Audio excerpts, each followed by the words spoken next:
என் காசை கொடுங்க. என்ன காசு? என் புருஷன் காசு. புருஷன் காசா? அவர் எல்லாத்தையும் சொல்லிட்டாரு. வீட்டு செலவுக்கு உங்கள்ட்ட காசு கொடுத்துருக்காரா? காசை கொடுங்க. 500 ரூபாய். 500 ரூபாவா? ஆமா. அவர் செலவுக்கு கொடுத்துட்டு போனேங்கிறாரு. நீங்க என்ன 500 ரூபாய் நீட்டுறீங்க? 2 நாளைக்கு செலவுக்கு 500 ரூபாய் போதும். அதுக்கப்புறம் நான் தரேன் வேணும்னா.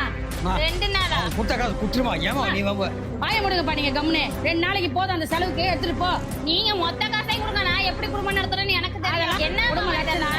என்ன மாமா போமா போதும் செலவுக்கு 500 ரூபாய் வேணும்னா பாசம் பத்து குத்தாமா நீ ஏன் அதிகமா பண்ணிட்டு பா வாய முடுங்க. உங்களுக்கு ஒண்ணும் தெரியாது. எனக்கு தெரியும் எப்பப்ப கொடுக்கணும்னு. எல்லாம் தெரியும். அடுத்தவங்க காசு அமுக்க. என் புருஷன் காசை கொடுங்க. என் தம்பி சம்பாதிச்ச காசு எனக்கு தெரியும் எப்படி செலவு பண்ணணும்னு.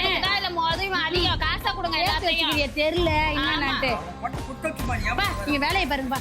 ஏய் போதும் உங்களுக்கு தேவையான காசு நான் தரேன். வேலையை பார்த்துட்டு போ. ஃபர்ஸ்ட் ஏன் காசை கொடுங்க. நீங்க கொடுக்க முடியாது. இவ்வளவுதான் காசு. போ வேலையை பார்த்துட்டு. என் வீட்ல இருந்துக்கிட்டு நீங்க என்ன அதிகாரம் பண்ணிக்கிட்டு இருக்கீங்க? நீங்க ஆடுங்கப்பா.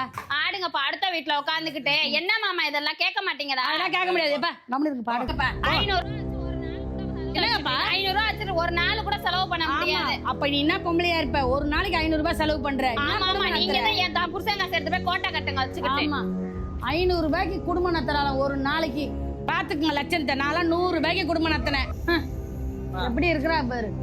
ஆமா உங்க ஊர்ல 50 ரூபாய் கூட குடும்பம் நடத்துவீங்க. ஆமா நாங்களாம் 100 ரூபாய்க்கு தான் குடும்பம் நடத்துறோம். கோவா வச்சு குடும்பம் நடத்துறதுதான். என்னப்பா இவெல்லாம்? மோசமா போமா நீ என்னப்பா மோசன்ற?